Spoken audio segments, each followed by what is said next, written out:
Did you know your liver can actually heal itself if you feed it the right foods? And today, we're talking about the number one food that can flush out fat and get your liver working like new.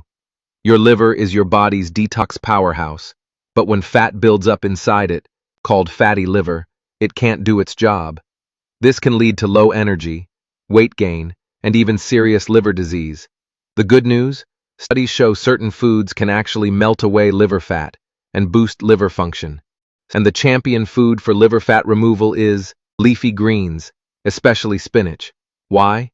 They're packed with chlorophyll, which helps detoxify toxins. They're also rich in nitrates that improve blood flow and antioxidants that stop inflammation inside the liver. Research from the Journal of Nutrition found that people who ate leafy greens daily had significantly less fat stored in their livers, even without changing their weight. When you eat spinach, natural compounds bind with toxins and fat in your digestive system, preventing them from reaching the liver.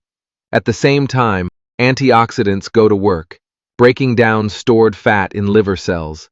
Imagine your liver cells as little kitchens. Spinach helps clean the grease off the stove, so everything runs smoothly. You don't have to chew raw spinach leaves all day. Add a handful to smoothies, soup, or sauté it with garlic and olive oil. Aim for at least 1 cup daily. So, if your liver's been under pressure, remember this: feed it greens, and it just might thank you with better health, more energy, and a longer life.